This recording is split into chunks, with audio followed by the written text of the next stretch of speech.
Hey there. Good morning. How's everybody doing today? All right. So started just a minute early. Give people a chance to hop on if they're joining live. So happy Wednesday. We made it to May 1st. Crazy, huh? So I have to tell you before we get started, because I've been keeping this secret for my little boys. We're adopting a golden doodle puppy today, and I'm so excited to surprise them with her. They have no idea. So she's coming home tonight. So next week, when we hang out live together on Wednesday morning, I'll have a new little buddy with me. I'm super excited. So stay tuned for that. That's a little behind the scenes update from the McCormick household. So I hope this finds you well. I hope that you've been following along with the system for freedom from anxiety. I've got 3 pillars, and we've done an episode on each. We started with mindset. We did that 2 weeks ago. We did habits last week. You guys seem to really like the idea of habits. And this week we're talking about lifestyle.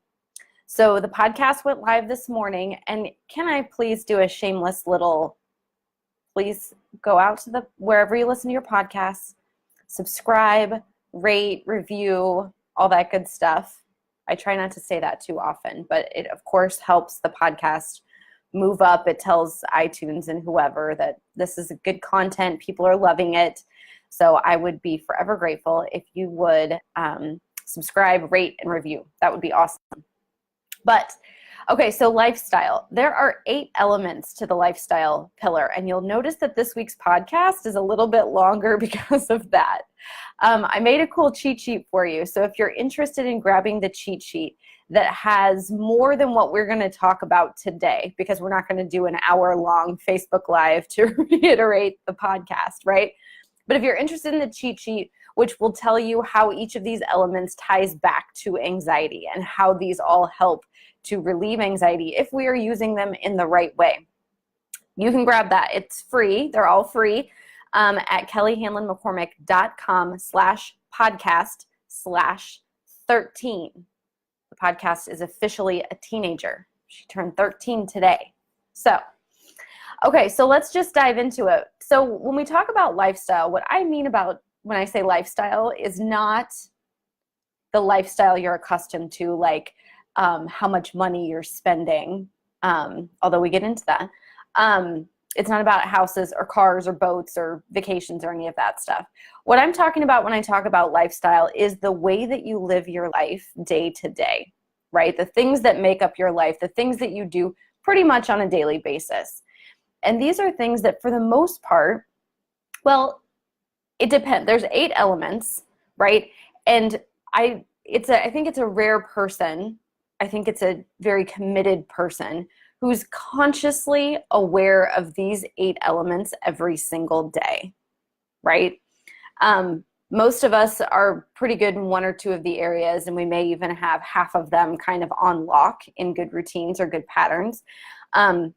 But there's a lot when you bring consciousness to this much of your life. I'm telling you, this is how you truly transform things. If you've been feeling stuck in a cycle of stress, if you've been feeling stuck in a cycle of anxiety, if you're having ruminating thoughts, if you're not sure where to put some of that, the mindset tools that we talked about, the habits where we talked about how we can really take the mindset tools and then the lifestyle practices that we're talking about today, and it's like cementing them. It just puts everything on autopilot when you can create a habit. Okay, so let's get into it. The 8 elements. First one is probably the most obvious, but I think it's super important to touch on, and that is nutrition. There are certain things we need to stay away from if we are looking to truly heal ourselves and transform our experience of stress and anxiety. And those 3 things, I'm willing to be unpopular here. Are you ready? Sugar, caffeine, and alcohol. All 3 of them are no-nos when we are talking about taking care of our emotional and mental health using an avenue like nutrition. So most of us know, this is not groundbreaking information, right? That we need to be paying attention to what we're eating, that we need to be eating whole, real foods, that we need to stay away from processed foods. Some of us are following things like paleo or Whole30 or keto. There's all sorts of different, Dr. Mark Hyman has even recently popularized the Pegan diet, which is like a plant-based, no, it's a paleo vegan, which he talks about, eating mostly a plant-based diet and then using what he calls condom meats, where you use just small amounts of really lean meat throughout your diet. So anyway, it kind of doesn't matter which of those things you prescribe to. The overall gist of all of them is to eat clean, whole, real food. Stay away from processed food, stay away from flour, stay away from sugar. That's the idea, right? For anxiety and stress, I would like to throw in there that we need to steer clear of things like caffeine, especially if you're doing a lot of coffee, which is a really harsh and abrupt way to get caffeine into your body. It's like you go from 0 to 60 in just a few minutes, and it's hard, right? And when you felt that like jittery shakiness, and it almost mimics that feeling of panic, right? I recommend this to clients. I say, well, why don't we back off on the coffee? And it's like I'm taking oxygen away from them. Something just to consider. There's a lovely world of tea out there. This is what I always drink, is tea. And the caffeine in tea, first of all, it's far less than what's in coffee, and it is released into your body in a much more subtle way.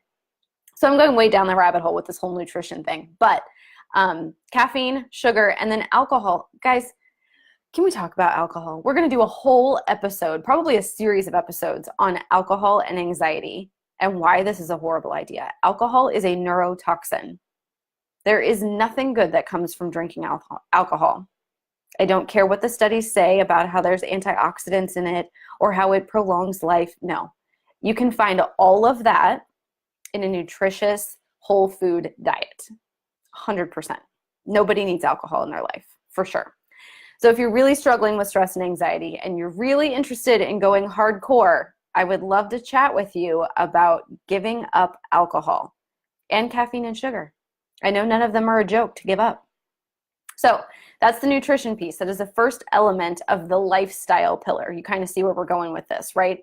The second one is movement. This is also not groundbreaking information. In order to be truly physically healthy, we have to be exercising our bodies at least 30 minutes every single day. So when I hear somebody say, oh, I go to a certain class once or twice a week. Great. What do you do on the other 5 or 6 days of the week? Okay. Then I hear some clients who say, well, I've really been cleaning the house, right? I've been doing a lot of spring cleaning, or it's spring. I've been out in the garden a lot. So I've been moving my body a lot because I've been planting, I've been, digging, all of this stuff. Folks, this is great. This does not count as movement. Movement needs to be movement for the sake of movement. You're going for a vigorous walk. You're going for a jog. You're hiking. You're biking. You're swimming. You're going to an exercise class. Or my personal favorite, you're practicing yoga. There are a few reasons why yoga is my favorite. And again, I'm going to go into this in a full episode. We're going to do one about yoga and anxiety because I truly believe it is the most perfect way to move your body, and that it's one of the most important answers to how you can relieve anxiety in your life, and stress, and worry, and overwhelm, and fatigue, all of those things. So nutrition, movement. The third one is sleep. We need 7 to 8 hours of sleep every single night. And we live in a very sleep-deprived society. We kind of have this idea that it's very, we glorify being busy. We glorify this whole power. I'm working so hard. I'm hardly sleeping. I pulled an all-nighter. That sounds kind of sexy and glamorous to us for some reason.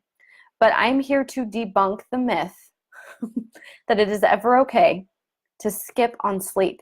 Folks, we need to commit to a consistent bedtime and a consistent wake-up time 7 days a week. So this is something else I talk with clients a lot about. Maybe they've got a decent schedule during the work week, right? They go to bed at a decent time so that they can get up at a decent time because they've got to get the kids off to school, or they've got to get to the gym, or they've got to get to work for an early meeting, or whatever that looks like. But then on the weekend, it all falls apart and they sleep in until 9, or they, stay up until 2 a.m., whatever that looks like. They're totally off the work week schedule. So I'm 100% for figuring out what works for you 7 days a week. Okay, so that there's no, here's what I do Monday through Friday, here's what I do on the weekend, or here's what I do on vacation, or here's what I do when I'm traveling for work, or here's what I do when the kids aren't with me. None of that. All right? This is kind of some hardcore tough love stuff today, huh? Nutrition, movement, sleep. So next is meditation and breath work. So I lumped these together, although I think that they're very distinct and separate and distinctly useful tools, but I feel like they kind of go in the same sphere. So I lumped them together.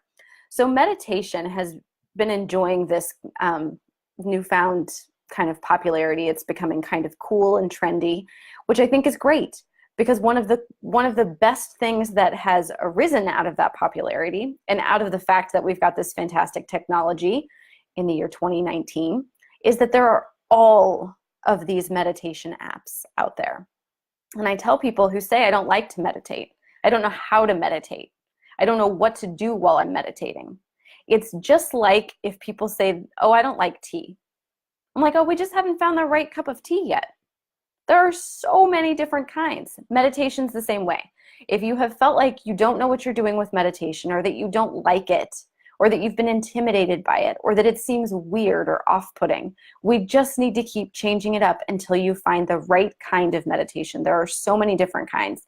I list a whole bunch of them in the cheat sheet. A lot of them, well, all of them, anything is Googleable these days, right? But a lot of them you can just Google, you can find videos, you can find all sorts of resources.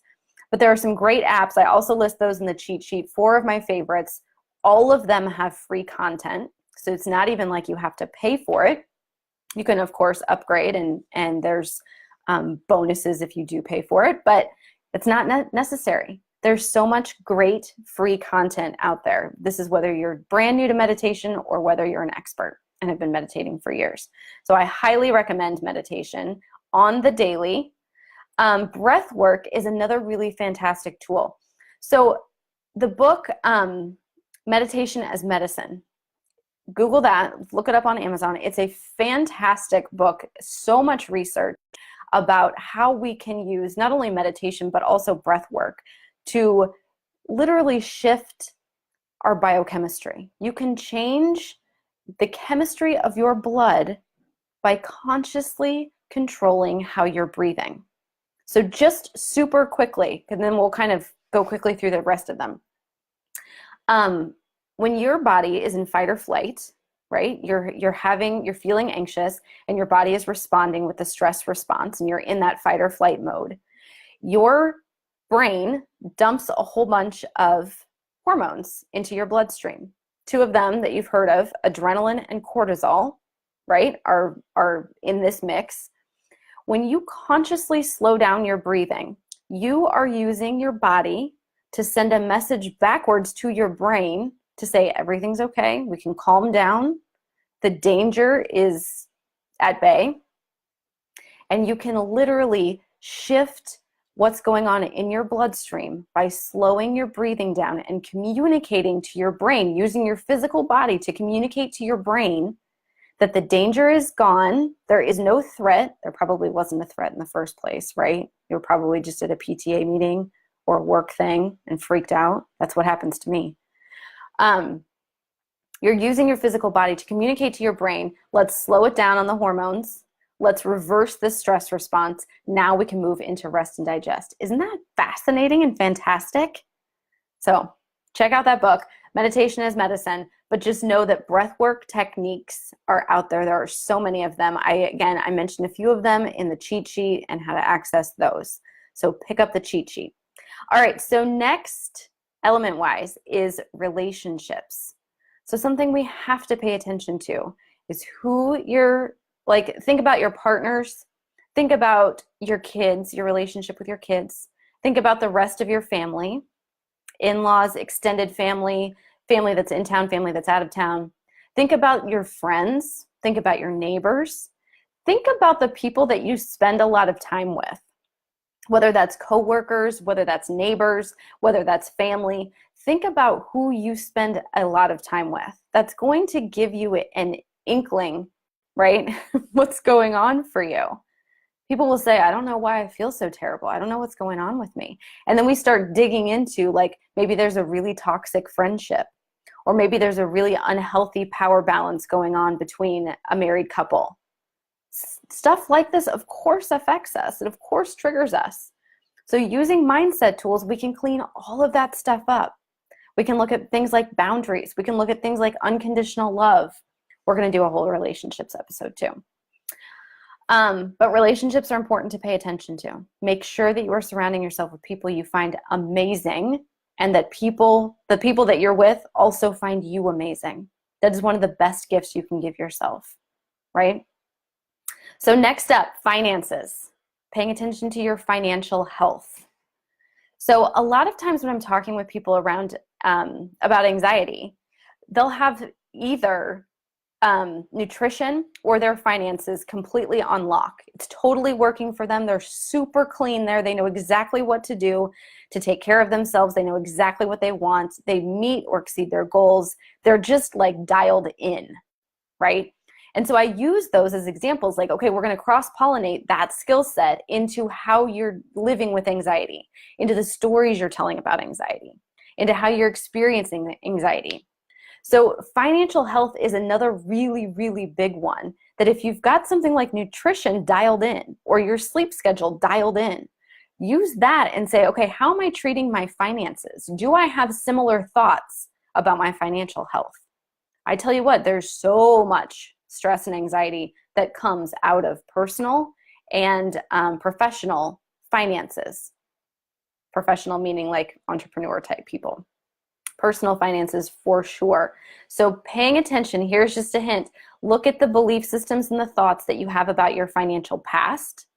Look at the thoughts and beliefs that you have about your financial present, and your thoughts and beliefs about your financial future.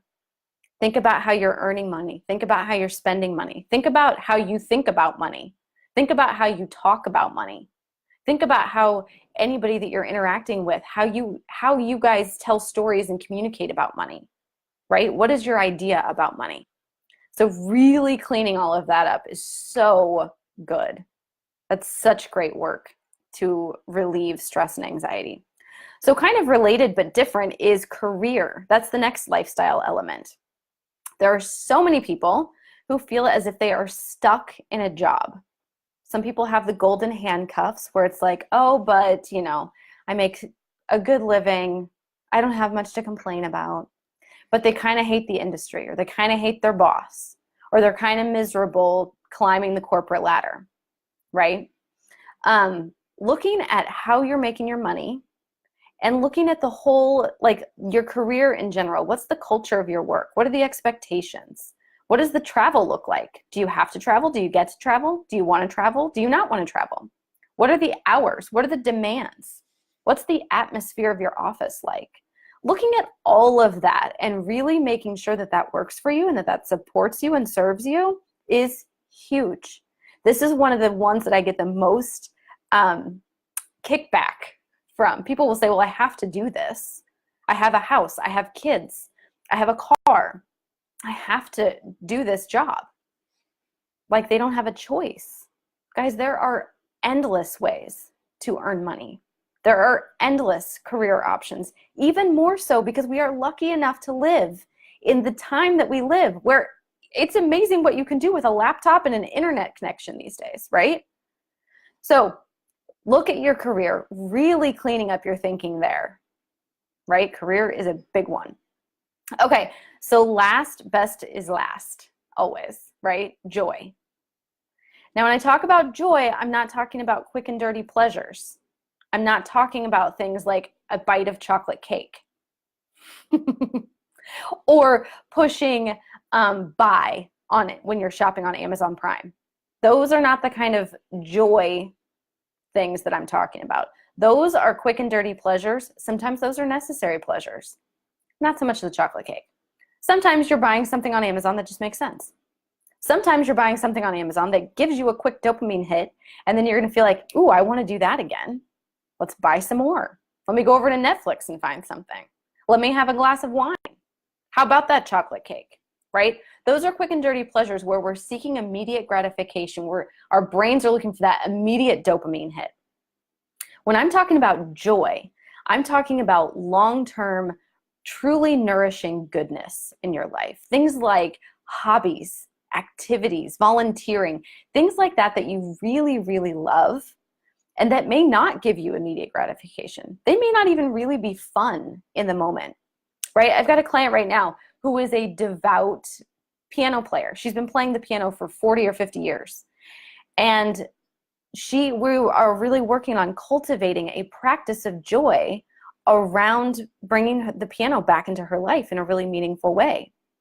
It's not fun to practice scales. I can tell you this as somebody who plays the piano and there's the piano right there actually, and who played for many, many years.